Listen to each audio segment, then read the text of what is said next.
Bonjour les gars et bienvenue à une nouvelle vidéo. Nous voilà aujourd'hui avec la toute nouvelle Toyota CHR Plus. Pourquoi Plus? Parce qu'il est électrique, parce qu'il est plus grand.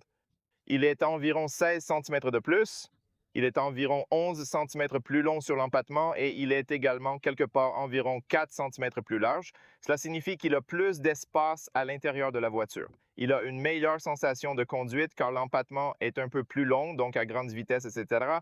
Il est plus stable sur le sol. De plus, bien sûr, il est électrique. Il a une batterie centre de gravité inférieure, donc c'est aussi un peu plus stable. Je conduis la voiture et vous invite à regarder la vidéo d'essai. Une autre vidéo sur ma chaîne montrera ma conduite. Et franchement, j'adore son comportement proche d'une Lexus plus qu'une Toyota. Et cette fois, avec ce CHR Plus, définitivement, je pense que Toyota entre dans ce jeu électrique. Ce CHR Plus est un rival électrique notable pour ses concurrents. Nous examinerons en détail son intérieur, extérieur, qualité des matériaux, multimédia, espace, design et tout dans cette vidéo. Une autre vidéo sera dédiée à l'essai de conduite. Et au fait, si vous êtes en Roumanie, si vous êtes à Bucarest, autour d'ici, si vous voulez voir la voiture, essayer la voiture, acheter la voiture, absolument consultez Toyota Bucarest South. Ils sont super. Ils ont déjà la voiture en test drive.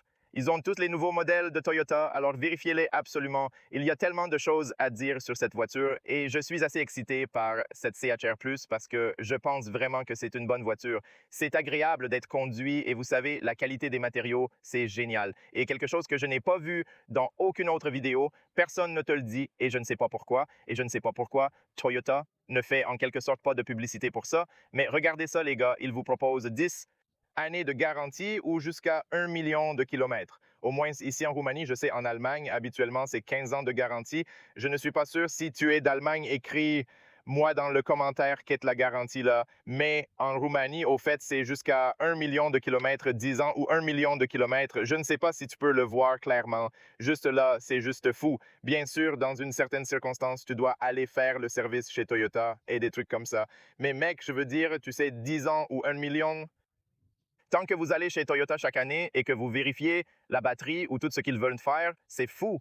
Vous avez cette tranquillité d'esprit et vous savez que lorsque Toyota vous donne ce genre de garantie, alors vous savez que c'est un bon produit. Et oui, nous allons en parler dans cette vidéo et nous allons aussi parler de la conduite dans l'autre vidéo. Maintenant, commençons par le prix parce que le prix c'est important et parlons un peu des données techniques. Il propose dans quelques versions différentes. Je ne vais pas parler de la version car dans différents pays, la version est oui, vous savez, comme un prix et d'entrée de gamme et ainsi de suite. Donc, la version que j'ai avec moi, je pense que c'est aussi la meilleure version à considérer. Et je conduis la voiture et je dis qu'après que je conduis la voiture, donc vous avez la version à traction intégrale, 2 moteurs électriques avant et arrière, 343 chevaux, qui est la version la plus chère, commencé à 49 500 euros. Il peut aller jusqu'à pour la version haut de gamme, la version haut de gamme de luxe longue portée à 50 800 euros, donc vous ajoutez quelques options supplémentaires. Par exemple, vous pouvez obtenir un toit en verre panoramique en option et d'autres petites options comme la couleur et ainsi de suite. Puis le prix peut aller à environ 51 000 euros, mais vous pouvez l'obtenir également, oui, moins de 50 000. La traction intégrale aussi bien si vous n'obtenez pas trop d'options, si cela a du sens. De toute façon, dans certains pays, certaines options sont incluses comme une caméra à 360 degrés, un système de son GBL avec 9 haut-parleurs. Habituellement, il y a environ 6 haut-parleurs. Nous avons donc 6 haut-parleurs ici et le système sonore est assez décent. Je dirais que c'est assez bon, mais nous n'avons pas la caméra 360 degrés et il y a quelque chose qui manque. La version intermédiaire que j'ai est équilibrée et je recommande cette option si vous envisagez d'acheter. C'est un moteur avant de 224 chevaux, bien assez puissant. Lorsque vous conduisez une puissance électrique de 224 chevaux, vous verrez que c'est plus que rapide et que 0 à 100 est super, super bien. Vous verrez. Nous en parlerons dans la vidéo de test drive. Et puis voici les phares matriciels. Nous avons une caméra arrière, nous avons des sièges chauffants, un volant chauffant, et vous avez tout ce dont vous avez besoin ici. Vous verrez, nous allons aussi parler des sièges. Vous avez une charge sans fil. La voiture est donc en quelque sorte complète de mon point de vue. Je ne pense pas avoir besoin de plus que ce que cette version de niveau moyen vous offre. Bien sûr, les sièges ne sont pas réglables électriquement, comme dans la version haut de gamme, mais ils sont plus que bons, comme un réglage manuel. Et ensuite, vous pouvez également opter pour la version d'entrée de gamme, qui a une batterie plus petite d'environ 57,7 kWh, une batterie utilisable d'environ 54 kWh, ce qui est plus que suffisant. Je veux dire, même Tesla pour la gamme Standard Model Y et la gamme Standard Model 3 a proposé le même type de batterie de 50 kWh, ce qui est parfait si vous conduisez la plupart du temps en ville. Vous ne voulez pas faire de longs voyages souvent, alors nous allons bien. Donc, vous aurez une gamme autour pour 470 km pour la plus petite batterie. Et vous avez une puissance de 167 chevaux, ce qui est également plus que bien. Et le prix de cette voiture commence à environ 38 400 €, donc c'est beaucoup moins cher. Et la voiture que nous avons ici commence à environ 42 800 €. Donc la différence entre eux, c'est d'environ 4 000 €. Je dirais donc que je paierai certainement les 4 000 € supplémentaires et j'achèterai cette traction avant. Les deux sont à traction avant, même le niveau d'entrée de gamme, même celui-ci. Mais la différence est dans la batterie parce que la voiture que j'ai avec moi a une batterie plus grande. Elle a la batterie de 77 kWh, ce qui signifie utilisable autour de 72 kWh batterie. Et la portée, c'est jusqu'à 607 km, ce qui est tout simplement fou. Jusqu'à 607, probablement dans la vraie vie, vous pouvez faire 400, 450 sans aucun problème. Et la version 4RM a une portée allant jusqu'à 501 km. Donc, c'est pourquoi je vous dis la version de gamme moyenne, la traction avant la plus grande batterie est la meilleure option car l'offre de prix est la meilleure. Vous obtenez la meilleure portée, 627 km. Vous obtenez également suffisamment de puissance, 224 chevaux, et vous obtenez également la même vitesse de charge, car toutes les versions, même la petite et la plus grande batterie, reçoivent la même vitesse de charge en courant continu jusqu'à 150 kW. Et je vois des commentaires d'autres critiques qui disent que ce n'est pas suffisant. Pourquoi 150? C'est triste ces jours-ci. Croyez-moi, depuis 2019, je ne conduis que des voitures électriques. J'ai 3 Tesla et je conduis beaucoup de voitures électriques et je recharge beaucoup de voitures électriques. Et croyez-moi, la plupart du temps, vous ne rechargerez pas aux bornes de recharge publique. Vous ne chargerez pas plus vite que peut-être qu'il y a des pics à 200, 150 pour une courte période de temps, puis ils descendront. Et alors, la moyenne sera autour de 110, 120 kW de toute façon, donc encore plus bas, pour être honnête. Donc oui, vous verrez certains modèles qui sont super supplémentaires, de plus de 100 000 qui maintiendront le pic de charge soutenu à 800 volts. Mais oui, la plupart des voitures électriques normales, croyez-moi, 150 kW est plus que bien. Et puis, la version haut de gamme reçoit également 22 kW en AC. Donc, le niveau d'entrée et le niveau de trim moyen comme nous l'avons ici, il est jusqu'à 11 kW, mais le niveau de trim supérieur reçoit jusqu'à 22 kW. Vous devez vérifier sur le site web en fonction du pays et du niveau de trim point levels. Parlons de la version que j'ai avec moi que je recommande aussi. Donc, de 0 à 100 pour cette roue, avant de 224 chevaux, c'est 7,3 secondes, ce qui est plus que bien, mais de 0 à 50, c'est encore plus rapide et beaucoup plus rapide et vous verrez la différence que je partagerai dans la vidéo d'essai. La version entrée de gamme a 8,4 secondes et la version 4RM avec 343 chevaux a 5,2 secondes de 0 à 100. La vitesse maximale est également différente sur la version d'entrée de gamme. Vous avez 140 km/h parce qu'elle est en quelque sorte faite pour les gens qui conduisent la plupart du temps en ville, donc 140 est plus que bien. Ensuite, vous avez le niveau de trim moyen que nous avons ici. Il peut atteindre 160 km/h et la version haut de gamme jusqu'à 180 km/h. C'est donc la différence ici. Même batterie au lithium et MC pour toutes les versions. Donc, entrée de gamme ont une batterie de 56,7 kWh et les autres versions longue portée ont une batterie de 67 kWh, 72 utilisables. Et puis, comme je l'ai dit, très important, si vous chargez en courant continu à la vitesse de charge maximale, vous pouvez le charger de 10 à 80% en environ 28 minutes. Donc, c'est le moment. En ce qui concerne la consommation ici, j'ai été tellement surpris et je vous recommande de regarder la vidéo d'essai pour voir les chiffres de consommation. Ce qui m'a surpris le plus, c'est l'efficacité de ce SUV. Il s'agit essentiellement d'un assez grand SUV, mais la consommation était incroyable, presque comme un Dacia Spring. C'était donc fou. La consommation estimée VLTP est de 13,4 kWh pour la version d'entrée de gamme avec une batterie plus petite et également pour la version que j'ai avec moi avec une batterie plus grande à traction avant, c'est la version haut de gamme à traction intégrale. Version a une consommation d'environ 15,7 kWh. Qu'est-ce qui est important d'autre? La longueur de la voiture de 4,52 m, l'empattement de 2,75 m et le dégagement au sol de 18,2 cm.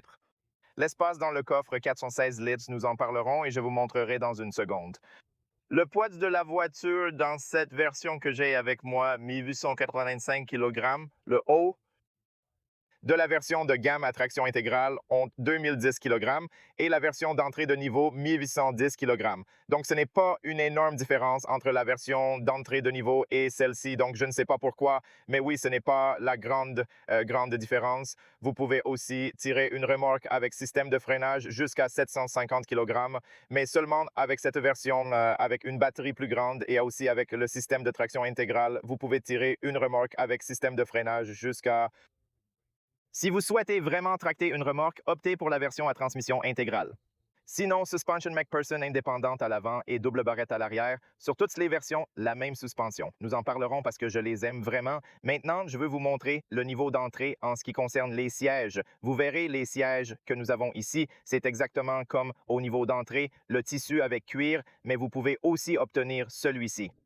Une sorte de cuir synthétique agréable. Avec cette sorte d'Alcantara sera ici au milieu et ensuite vous avez ces sièges haut de gamme que vous obtenez sur le haut de la version de gamme en blanc avec un peu de dime au milieu et cuir écologique. Ils ont l'air vraiment géniaux. J'aime beaucoup ces blancs. Ils sont vraiment cool. Mais je pense que le plus équilibre est... Oui, je ne connais pas tous, ils ont la même taille et dépendent de la préférence personnelle, je suppose, et dépendent du niveau d'équipement. Vous obtenez différentes options de siège. Et puis les jantes, nous avons deux options, 18 jantes pouces que nous avons ici sur la voiture. Je pense qu'ils sont la meilleure option pour aller. Je vous recommande vraiment d'aller pour le 18. Ça a l'air bien sur la voiture. Ils sont efficaces, ils sont bon marché à changer et ils vous aident aussi avec le confort et la réduction du bruit. Et puis, vous avez les jantes de 12 pouces qui viennent sur la version haut de gamme aussi, mais vous pouvez certainement le changer maintenant. Quand il s'agit de la couleur, j'adore la couleur sur ma voiture que j'ai ici. C'est l'oxyde de métal, ils l'appellent, et il vient un peu standard, mais vous pouvez aussi payer pour. Et si je ne me trompe pas, ça coûte environ 787 € est le prix de la couleur si elle ne vient pas standard sur votre version. Je pense que je vous montre presque tout en termes d'options et de changements. Nous allons certainement parler au fur et à mesure. La clé, identique à celle des autres modèles Toyota, permet le verrouillage et déverrouillage sans animation complexe. Elle est équipée de phares métriques modifiant doucement les feux diurnes la nuit. Une vidéo nocturne séparée permettra de mieux observer ce détail. Il ne s'est pas allumé. Habituellement, il devrait, mais je ne suis pas sûr si c'est sur auto. Ouais, c'est sur l'auto. Les lumières s'activent probablement seulement la nuit, synchronisées lors du verrouillage et déverrouillage. Appuyez quelques secondes sur cette option ouvrira le coffre automatiquement. Ainsi, le coffre s'ouvre aisément. Pour le fermer, appuyez quelques instants et il se referme rapidement et automatique. J'adore ça. Cela, c'est vraiment pratique. Vous pouvez verrouiller la voiture ici avec un seul doigt. Il offre une entrée sans clé et lorsque vous approchez avec votre main, les portes se déverrouillent. Il a aussi des miroirs pliants électriques. Si vous maintenez le bouton de déverrouillage, les fenêtres ne bougeront pas, elles resteront fermées contrairement à d'autres véhicules. Autre véhicule. Donc oui, en général, c'est la clé. Maintenant, je vais juste allumer la lumière pour que nous puissions parler un peu du design extérieur. Et oui, la voiture est construite sur la plateforme ET-Ninja. Il a partagé la même plateforme avec le Lexus RZ, avec le Subaru Solterra et le BZ4X, ce qui est génial parce que c'est une grande plateforme électrique. Cette plateforme est faite spéciale pour être pour les voitures électriques, vous savez, pour accueillir la batterie et les moteurs électriques, ce qui est très important. Comme mentionné auparavant, conduire cette voiture donne une sensation proche d'une Lexus comparée à une Toyota. Et quand vous regardez l'avant, il ressemble essentiellement à une Lexus. C'est très raffiné, beaucoup plus beau que le CHR normal, à mon avis. C'est aussi un peu plus large. Il a une position plus large, un front-end et des lignes beaucoup plus belles. Et aussi l'intégration ici de la... Ouais, clignotant ou feu de jour. Vous pouvez voir maintenant qu'il est remplacé par l'indicateur de tournage. Il a l'air si beau, si élégant, si belles lignes et design. De mon point de vue, le front-end, c'est définitivement mon préféré. Plus bas, elle est équipée de phares métriques adaptatifs. Dans une autre vidéo, je montrerai leur fonctionnement la nuit. Ils réduisent certains pixels pour éviter d'éblouir les autres et montrent également les feux et panneaux routiers. La nuit, cette voiture offre une belle intégration brillante noire avec 4 capteurs à l'avant pour la sécurité et le stationnement. Elle dispose d'une admission d'air réelle optimisant l'aérodynamique avec un coefficient de traînée de 0,26, excellent pour un SUV. L'air circule autour des roues, améliorant l'efficacité. Les jantes 18 pouces ont des pneus de dimension 235-60. Des jantes de pouce et vous pouvez voir qu'elles sont un peu proches. La plupart d'entre eux sont proches et ils sont fondamentalement, vous pouvez voir que c'est en plastique ici. Il s'agit d'un couvercle en plastique dessus et cela rend les jantes beaucoup plus légères et aide également l'aérodynamique de l'air à circuler autour d'elles, ce qui est très important pour améliorer l'installation sonore, aussi l'aérodynamique sur le long trajet à grande vitesse. La bonne partie, c'est qu'il y a beaucoup de gomme qui signifie un meilleur confort par rapport aux 20 pouces. Donc, oui, c'est à garder à l'esprit et je vais vraiment vous conseiller d'y aller. Jantes 18 pouces pour plus d'efficacité, de confort et un remplacement à moindre coût. Et elles vont bien avec la voiture. Qu'en pensez-vous? Ça s'harmonise avec le design global, surtout les petites. À l'avant, il y a des disques de frein ventilés et des étriers de frein normaux visibles. Et à l'arrière, vous avez aussi les disques de frein qui sont également ventilés, ce qui est assez impressionnant pour une voiture électrique d'avoir des disques de frein ventilés à l'arrière. Et puis, j'aime beaucoup que sur le côté, ils installent toujours ces protections en plastique pour protéger les boards de la voiture. Aussi, ici en bas, sur la jupe en duvet, vous avez cette protection en plastique. La vanne est bien protégée dans toute la zone. Vous allez protéger la peinture. Vous pouvez le voir maintenant. Je le laisse exprès comme ça il pleuvait et vous pouvez voir à quel point il est important d'être protégé ici sur cette peinture. Attends, vous éviterez la rouille, donc c'est très très pratique et en même temps, je pense que ça va assez bien avec le design général de la voiture aussi. À l'avant, pas de grille, avant tout est assez proche. Autour ici, quelques brillants noirs qui passent sur l'avant, le badge et puis à l'avant, en bas ici, vous avez la seule grille est en bas ici et il refroidit activement. Vous pouvez voir en ce moment, les claps sont ouverts. Des pédales en plastique à l'intérieur qui s'ouvrent et se ferment selon qu'il a besoin de refroidissement ou non. Donc, c'est le seul grill à part ce qui est plutôt joli, jolies formes angulaires. Et vous pouvez le voir aussi d'en haut ici, mais si vous ne regardez pas le logo, vous le ferez certainement penser que c'est un Lexus à l'air bien, a certainement l'air bien l'avant. Sur le pare-brise, au fait, vous avez la caméra, cette zone est chauffée. Une caméra détecte les panneaux de limitation de vitesse et aide avec les fonctions de conduite et de sécurité. J'expliquerai cela lors de la vidéo d'essai.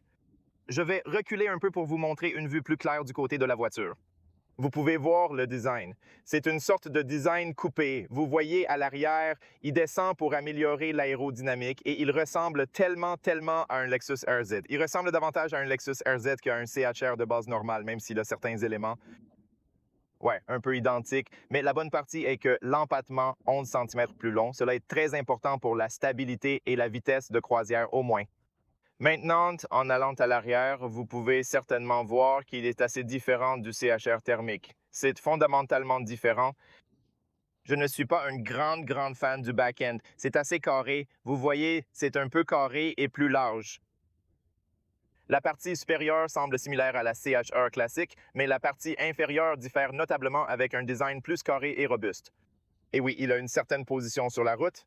Regardez ces lignes. Ils sont prolongés, ces coins, ils sont prolongés comme une boîte carrée, vous savez, et cela le rend assez carré. Mais j'aime bien le feu arrière. Les feux arrière sont géniaux. Ils viennent au coin et vous pouvez le voir aussi ici. De côté, vous voyez les coins arrondis menant à des feux arrière doubles en bas. Vous avez les lampes de flux à LED complètes. Vous avez le petit badge Toyota. Voici le feu de frein au fait un peu plus haut. Ensuite, regardez l'indicateur de tournant. Vous pouvez le voir de tous les angles. Il va autour du coin. Donc, c'est aussi vraiment intéressant. Et puis, vous avez ici une lèvre comme un spoiler qui aide aussi la force de pousser. Et il a l'air un peu plus sportif et arrière brillant. Vitres teintées à l'arrière et également vitres chauffantes. Regardez le spoiler ici. Ils ne sont presque aucun. Vous savez, c'est juste celui-ci, comme un design sportif, assez intéressant comme un coupé. Un design marqué par l'antenne noire brillante. Pas de toit panoramique sur ce modèle, mais disponible en option ou sur d'autres finitions. Avec le badge BEV, il est clair que c'est un hybride complet. Une version à transmission intégrale est proposée aussi. Toyota CHR, ils le nomment toujours CHR probablement à l'avenir. Ce CHR électrique remplacera le CHR normal à droite, donc ils sauteront probablement cela plus aussi bien. Et ici en bas, vous avez la lumière LED sur la plaque d'immatriculation, la caméra arrière ici, je vous montrerai quand on entre. Et si vous descendez un peu plus bas, à nouveau 4 capteurs à l'arrière pour les caractéristiques de sécurité et le stationnement et quelques réflecteurs de lumière. Et puis ici en bas, vous avez un assez fort se tient sur le pare-choc dans le tapis en plastique et un peu plus étendu. C'est important parce que si vous frappez quelque chose, vous le frappez d'abord avec ce plastique. Donc, ça va, c'est l'extérieur d'ailleurs, les poignées. Je sais que les gens demandent à ce sujet très bien intégré ici. C'est agréable. La qualité est à peu près la même que le CHR normal et le son aussi. Le son arrière est amélioré et la poignée est intégrée. Les vitres teintées noires offrent une meilleure visibilité intérieure comparée au CHR habituel. Énorme miroir très pratique avec technologie de détection d'angle mort. Excellente visibilité de l'intérieur, je vais vous le montrer. Et puis vous pouvez voir que les capuchons des miroirs sont noirs mais assez carrés, pas très aérodynamiques. Ils sont assez grands, donc ils sont conçus pour être visibles. Voici les gars du port de recharge.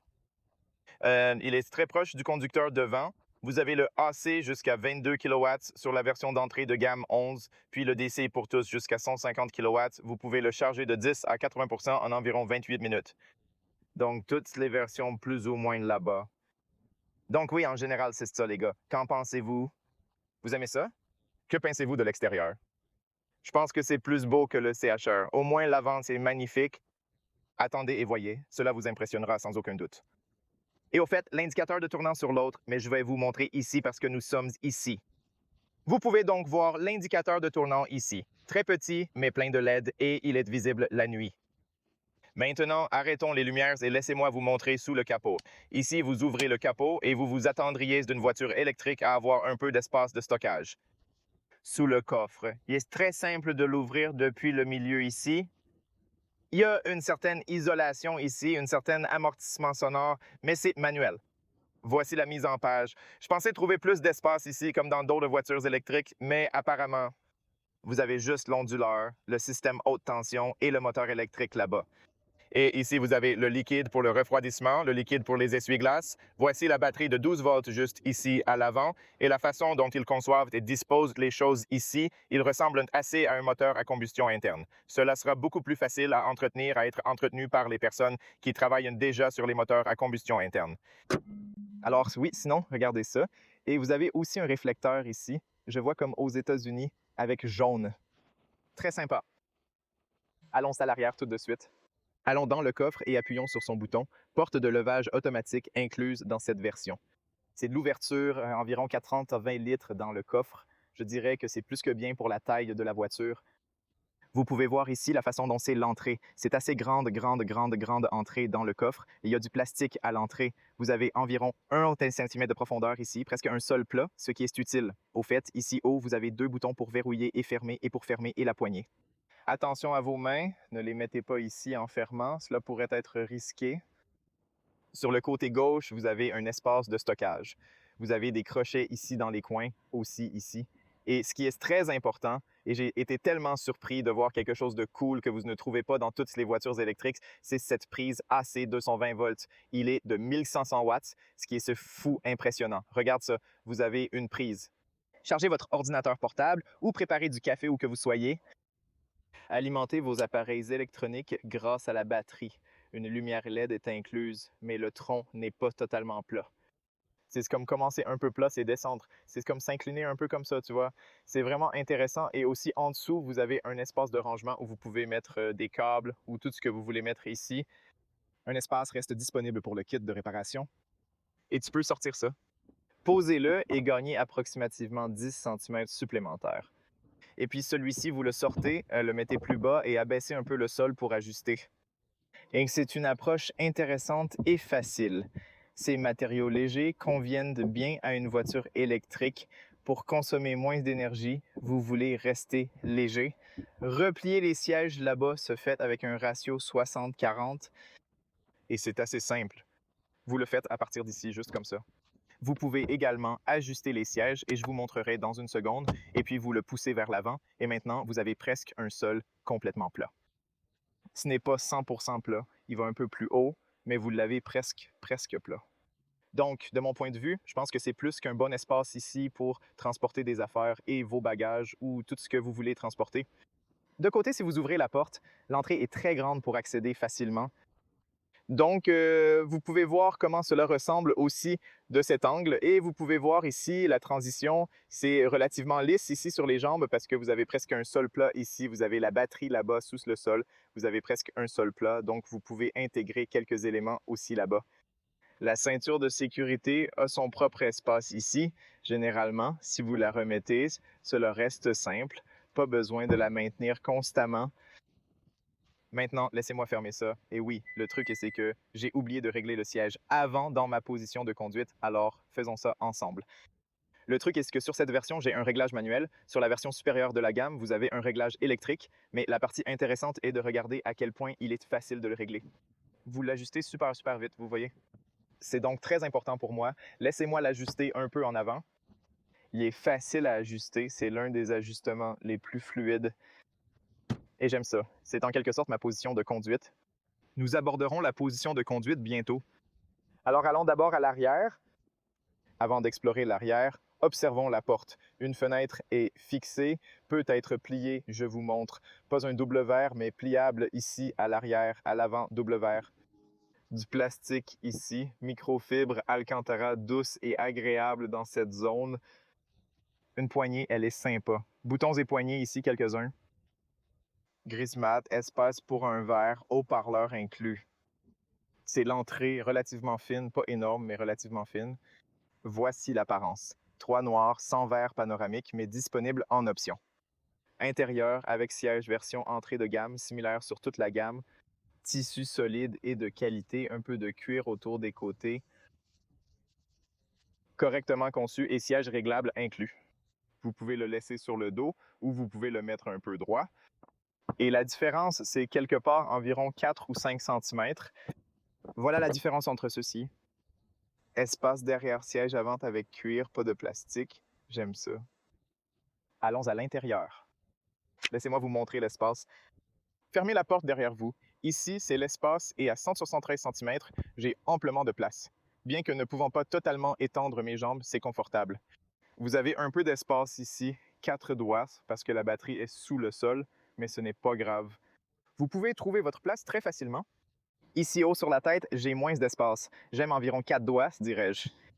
4 doigts d'espace au-dessus de ma tête. À 163 cm, c'est suffisant, et avec les sièges reculés, j'obtiens une belle position confortable qui me convient parfaitement.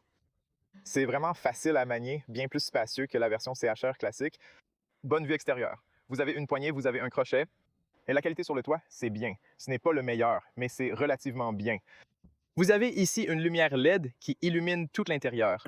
Avec 2 ports USB-C et des orifices d'aération à l'arrière, tout semble bien pensé. Même s'ils ressemblent à des BMW de 1993, ils sont cool. Ils sont assez cool et se sentent bien en termes de qualité et ils sont très utiles ici à l'arrière.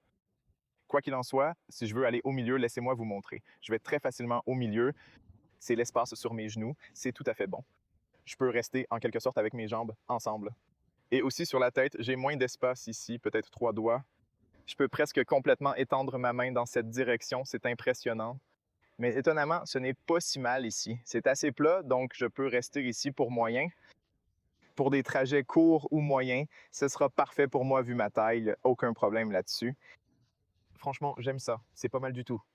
Regardez maintenant le tableau de bord. Vous pouvez voir qu'il a un peu le même tableau de bord que le précédent Bezio 4X, mais c'est juste que le multimédia est différent, il est meilleur et il a quelque chose de différent change. Alors, il garde cette conception avec le cockpit numérique à l'avant, comme un remplacement de l'affichage head-up par un écran digital. C'est une belle disposition, c'est un peu futuriste, mais c'est un peu controversé d'un point de vue dont nous allons parler dans une seconde. Mais sinon, très moderne, très agréable, disposition très unique. Allons devant. L'isolation est nettement meilleure. C'est peut-être l'une des Toyota les plus isolées que j'ai jamais conduites. J'en parle beaucoup, mais c'est la vérité. Je l'ai conduite hier et aujourd'hui, très impressionné par son isolation sonore. Ils ont vraiment tout amélioré. Plafond autour d'ici, les caoutchoucs autour de la voiture. À l'avant, il est livré avec double verre. Vous pouvez voir ici assez épais, double verre. Donc vous avez ceci, vous le voyez, Ouais, c'est assez épais et vous sentez certainement que quand vous le conduisez, je vous montrerai, et aussi l'amortissement du son de bas dessous, la voiture sont beaucoup mieux. Je ne sais pas que d'autres véhicules, je l'adore. Je veux dire, l'installation sonore était vraiment bonne. Ah, si vous trouvez du matériau doux, il y a un peu de plastique, mais cet Alcantara est vraiment agréable. Voici les boutons pour les fenêtres, ils se sentent bien. Verrouiller les vitres, verrouiller la voiture, miroirs réglables électriques, miroirs de dossier. En bas, il y a un petit espace de rangement, pas énorme mais suffisant, et l'orateur. C'est l'entrée à l'avant. Voilà son apparence. Ce sont les sièges de la version entrée de gamme par matériaux textiles en combinaison avec cette cuirette sur le côté. Ils sont solides, confortables et offrent un bon soutien latéral, vraiment agréable. La version haut de gamme a des sièges réglables électriquement, alors que ceux-ci sont manuels. Le support de bois est électrique, mais le reste se règle manuellement, heureusement très facilement et avec fluidité. Alors vous avez les pédales. Ici se trouve l'ouverture du frunk et l'activation du feu long automatique avec des boutons physiques simples. La voiture intègre beaucoup de commandes physiques. L'ergonomie est très bonne. Ouvrez le coffre et ajustez la luminosité de l'écran avant directement ici. Voici le voyage. Donc, vous pouvez voir le compteur de voyage là-bas et ici, vous avez un vent et vous pouvez voir ce e-Nano X de la filtration pour le système thématique et puis les orifices. C'est assez sympa, ça fait du bien ici. Tu as du matériau doux, très sympa. Garniture intéressante autour ici du matériau doux. Ici, tu as les haut-parleurs. Tu peux voir l'écran, c'est un peu en avant. Et ouais, laisse-moi entrer maintenant. La visibilité autour des fenêtres, c'est super.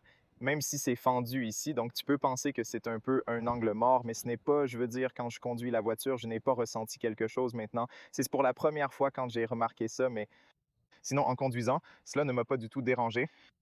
Sinon, belle vue dans les miroirs, bonne visibilité sur le pare-brise. La vue est incroyable dans le miroir central montrant l'arrière et les environs. En 2026, vous ne tournerez plus la tête grâce à la caméra inverse. Les sièges à l'arrière sont bien conçus. Et voici la coudoir. C'est quelque chose que je souhaite être différent parce que ici, je ne sais pas, vous n'avez pas trop de douceur ici. Ça va vraiment rapide au plastique, donc je souhaite être un peu plus doux. C'est pratique car vous pouvez l'ouvrir ainsi. Vous avez un peu d'espace ici, ouvrable des deux côtés, c'est super. La position est vraiment idéale. Je veux plus de douceur. Ce n'est pas un problème majeur, vous pouvez l'améliorer avec des accessoires. Oui, je souhaite plus de douceur. Ici sont deux porte-gobelets. Sur la console centrale, essai parfaite et bien positionnée. Vous pouvez passer les vitesses et voir la caméra inverse avec des lignes actives. La version premium offre des caméras à 360 degrés, mais celle-ci permet tout de même de changer d'angle avec l'appareil photo. Une vue simple. En mettant neutre, passant en conduite, puis en parking avec un bouton, c'est intuitif. Il est équipé de maintien automatique, frein électronique et divers modes de conduite comme le mode neige visible sur l'écran. Donc, il dit là mode neige. Et ensuite, vous avez aussi, si vous allez en mode éco, appuyez dessus et vous voyez l'écriture éco au milieu. Donc, vous avez le mode éco, normal et snow. Il est donc très simple de le changer à partir d'ici. J'adore les doubles chargeurs sans fil ici, idéal pour téléphone, très bien positionné. Et j'aime aussi qu'il a un bouton de lumière, très bel emplacement pour cela. Voilà, vous avez les orifices. Bonne qualité des boutons moteur démarrage-arrêt. Les lumières ambiantes commencent ici et vont jusqu'au tableau de bord. Ici, nous avons Soft Material et vous n'avez pas de Glowbox. La carte n'a donc pas de Glowbox. N'oubliez pas que c'est important. Quelque chose que j'ai oublié de vous montrer au lieu de la Glowbox, c'est que vous avez un peu d'espace de stockage sous la console centrale ici, ce qui est très important car vous avez un autre USB-C, vous avez un port 12V et de l'autre côté, vous avez un autre USB. Vous avez donc deux ports USB-C et un port 12V là-bas. Super, super important et super utile parce que vous pouvez mettre vos affaires là-bas. Volant, maintenant, parce que nous sommes sur le volant, vous pouvez le régler manuellement vers le bas, vers le haut, vers l'avant, vers l'arrière. Maintenant, le truc est comme ça quand vous le conduisez, si vous avez le volant tout haut, vous voyez par exemple, c'est manger un peu de l'écran. Donc, vous devez l'avoir un peu plus bas, comme la nouvelle BMW iX3, comme la Peugeot, disposition dans les voitures, un peu plus bas. Donc, vous avez cette conduite, vous aurez cette position de conduite où le volant est un peu plus bas. Et j'en parle toujours dans mes vidéos. Il est beaucoup plus relaxant de conduire comme ça quand vous avez la main inférieure que la main supérieure. Lorsque vous avez la main supérieure, le sang viendra de haut en bas et avec le temps, vous aurez des douleurs dans vos mains. Donc, ce n'est pas si relaxant quand tu as tes mains exactement sur la droite de votre corps ou un peu plus bas. Alors, c'est plus comme une position naturelle de vos mains. Et puis, vous pouvez conduire plus facilement et il a une sensation beaucoup plus naturelle et c'est mieux. Et dans l'ensemble, vous vous sentez un peu plus grand. Vous avez l'impression d'avoir une meilleure vue dans l'ensemble, donc c'est plus agréable de conduire. Donc, de mon point de vue, c'est définitivement bien de le régler comme ça, mais c'est quelque chose à remarquer que vous regardez l'écran au-dessus du volant.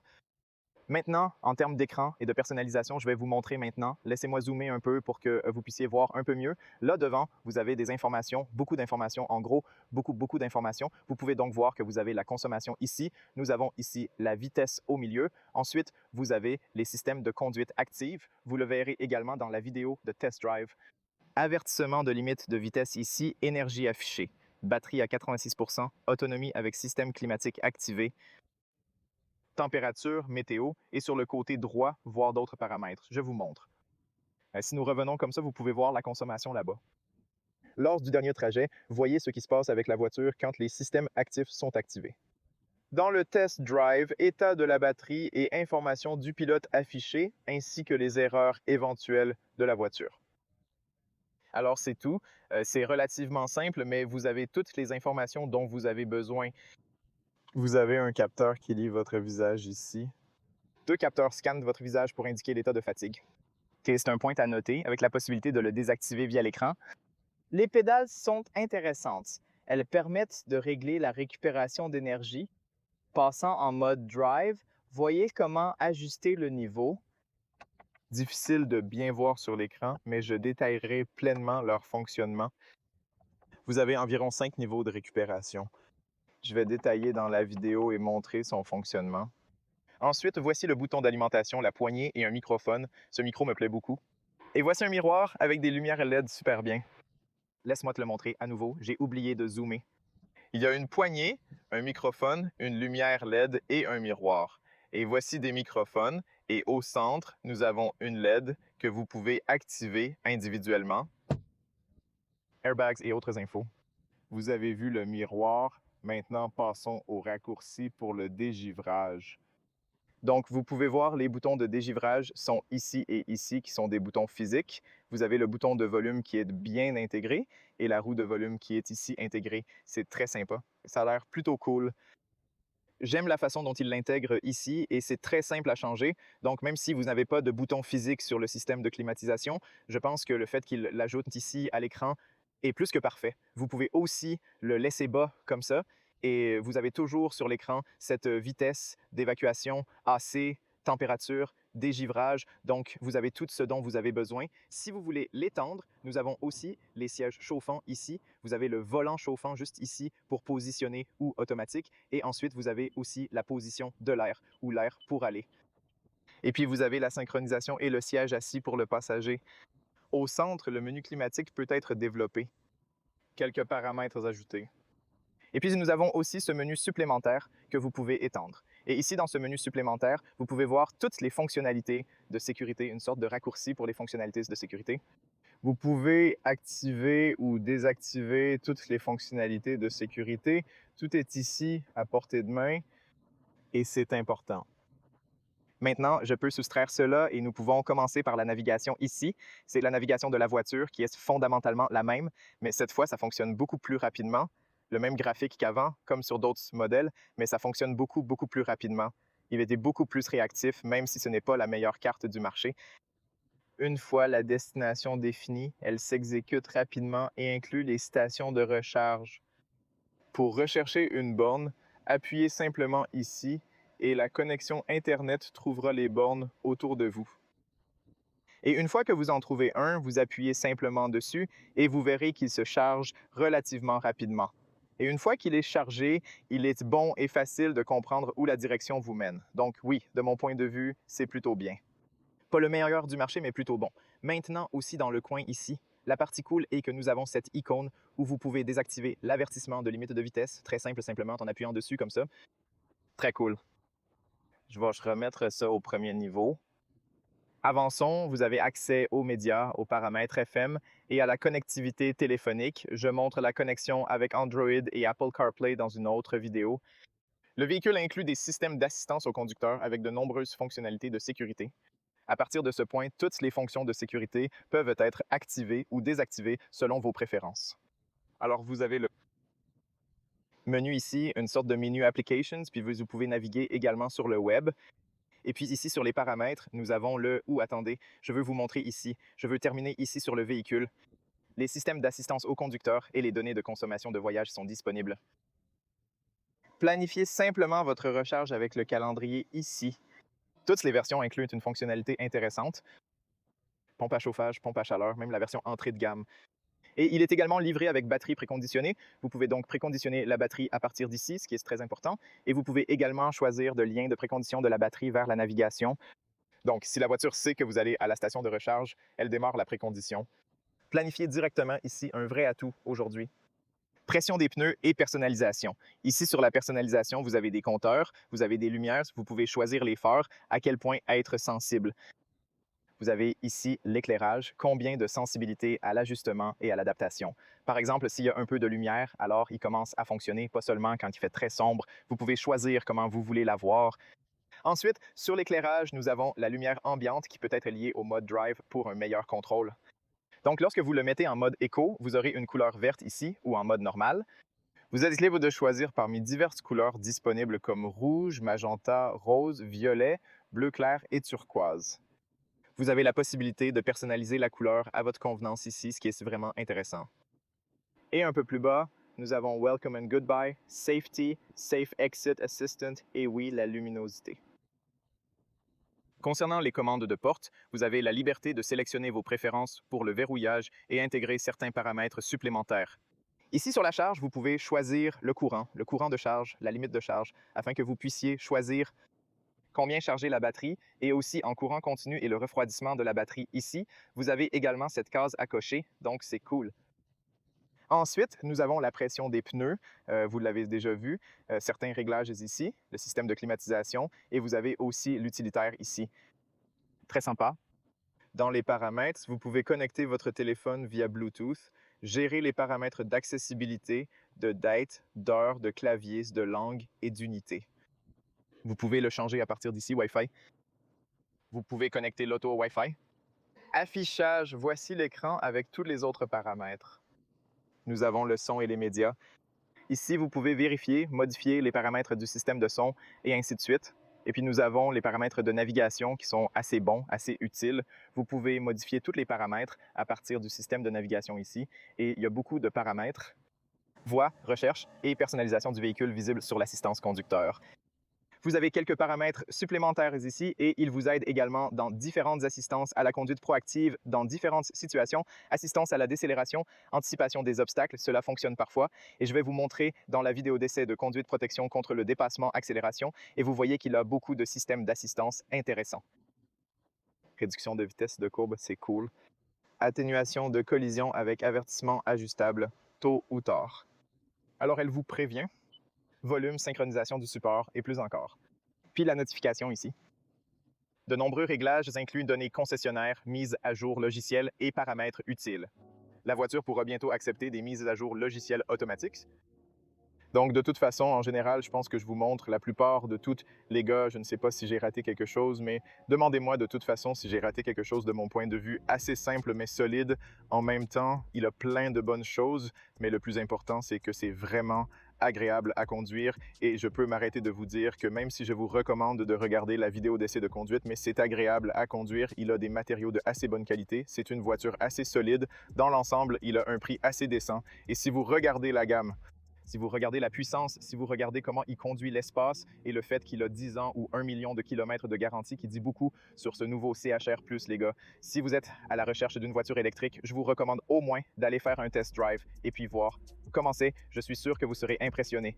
de mon point de vue, c'est un meilleur produit que le CHR normal, même si c'est plus cher, mais c'est un meilleur produit. De toute façon, j'espère que la vidéo a été utile. J'espère que vous obtiendrez des informations utiles d'ici. N'oubliez pas de like, partager, abonner, qui regardez la vidéo de Test Drive. Merci à tous pour le soutien.